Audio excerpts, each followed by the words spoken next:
Guys, good news. The government is finally reviewing en bloc policy. Our en bloc dream increased a bit, sikit.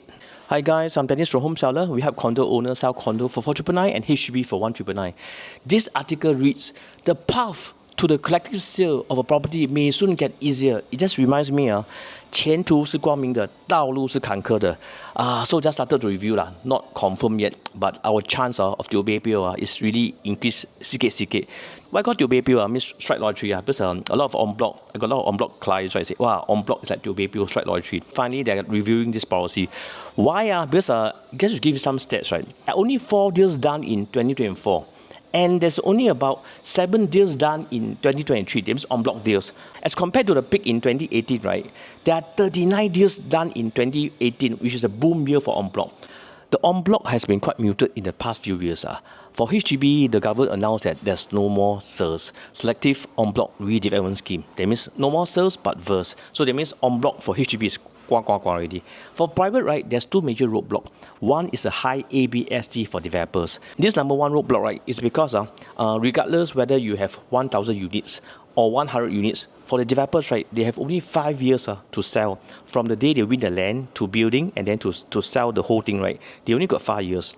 So this is a major roadblock for the developers. But for this policy, right, in March this year, the government has tried to tweak this policy to make this roadblock less a roadblock. What do I mean? If this developer has more than 700 units and the new units that you can bid, right, is 1.5 times more than the last time when you en bloc, right, then you can apply for a longer period, like about 6 months.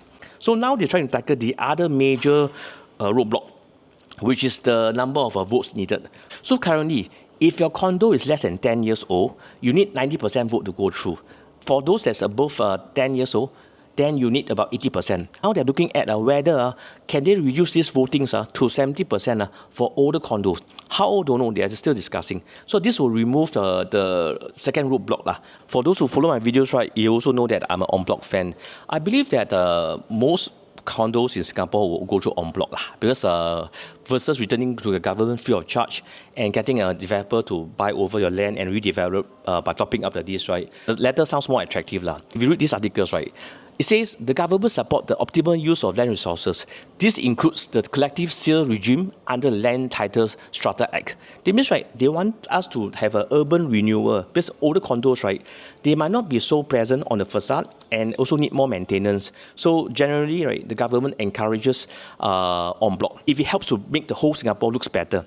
But I also always warn my clients, right, if possible, right, try not to buy those integrated development. When it comes to en bloc, right, these projects, right, it involves these government bodies like the MRT, the bus station. So we have not been to that. So if you are buying for en bloc, right, I'll say that better avoid this. The chance is really a question mark. The en bloc sentiment for the next 1 year, I think is quite weak. But let's see how this article will push on. If there's a better support policy, right, it might encourage more en bloc. So then you ask me, which condo for en bloc? Give me a call. I'm Dennis from Home Seller. We help condo owners sell condo for 4,999, HDB 1,999.